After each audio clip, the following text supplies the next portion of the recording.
We take another example from the book Hogg, McKay and Craig's book, that is the question number 7.4.5. Show that the first order statistic y1 of a random sample of size n from the distribution, that is e raised to power minus x minus theta, and it ranges from theta to infinity, and the range of theta, that is from minus infinity to plus infinity, is a complete sufficient statistic for theta. And also we need to find the unique function of the statistic, which is the minimum variance unbiased estimator of theta. So again, for this PDF we have to prove that it is a complete sufficient statistic, and further we also find the minimum variance unbiased estimator of the theta. So how we proceed that? First we have to find the distribution of the first order, the distribution of the minimum statistic, or you can say that first order is, that is g of y1, that is actually, we know that that is actually n into 1 minus f of y1 raised to power n minus 1 into f of y1. So first we need to find the CDF of y1, that is f of y1, and that is actually from theta to y1 into e raised to power minus x minus theta dx.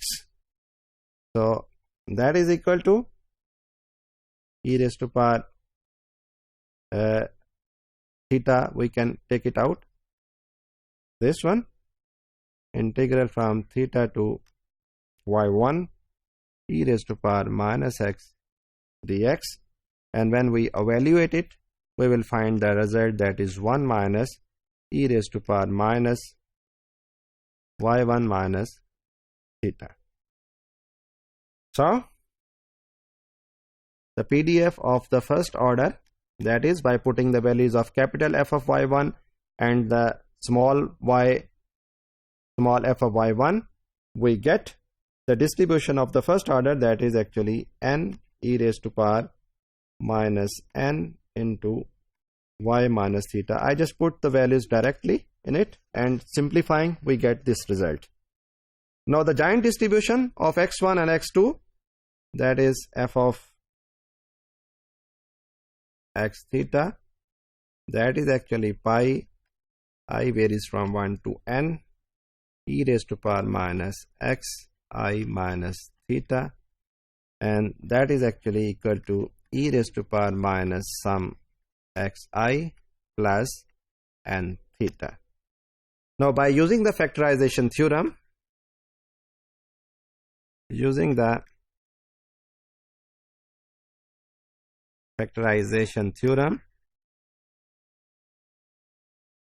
if probability of x is equal to x over probability of y is equal to y, that is h of x, which means that is free of theta, we say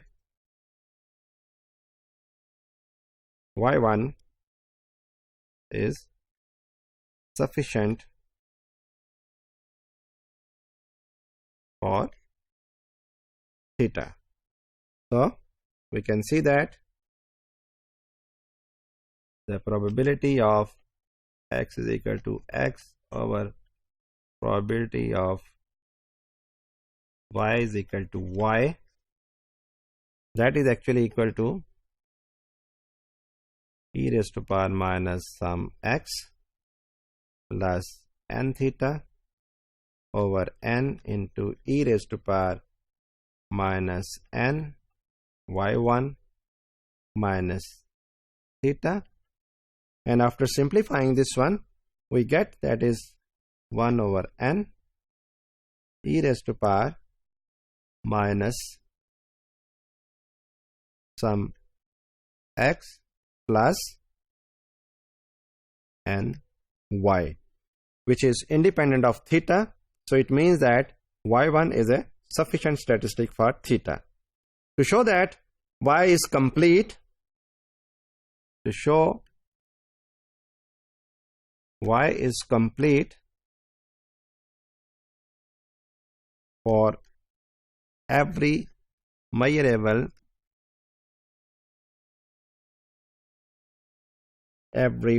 function of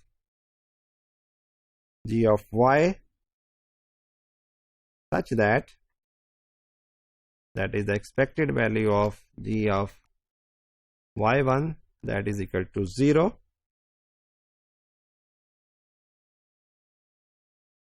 for any theta, which implies that g is equal to 0 almost surely. Now we find the expected value of g of y1, and that is equal to, from theta to infinity, g of y1 into n e raised to power minus n y1 minus theta over d of y1 that is equal to 0. And since we know that n e raised to power n theta that is greater than 0, so integral theta to infinity, that is g of y1 into e raised to power minus n y1 d of y1 that is equal to 0. So differentiating both sides with respect to theta, we get g of theta into e raised to power minus n theta, and that is equal to 0. And again, we know that e raised to power minus n theta that is greater than 0. So g of theta that is equal to 0 for all theta. So hence y1 is also complete. Next we will find the minimum variance unbiased estimator of theta, which is obtained by taking the expected value of the y1, that is expected value of y1, that is integral from theta to infinity y1 n into e raised to power minus n y1 minus theta y1. So simplifying this, we get that is n e raised to power n theta into integral theta to infinity, that is y1 into e raised to power minus n y1 dy1. So integrating this one by taking this one as a first function and this one taking as a second function.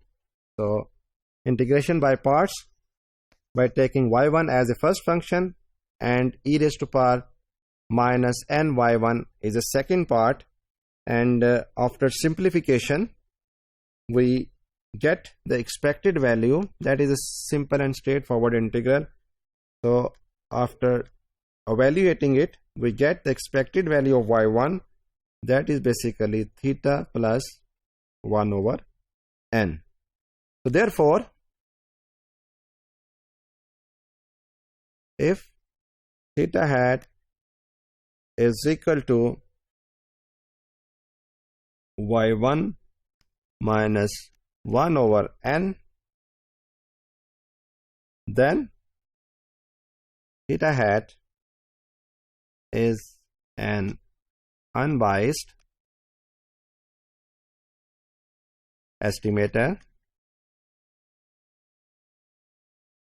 of theta and hence uniformly minimum variance unbiased estimator. So that is what we want to prove.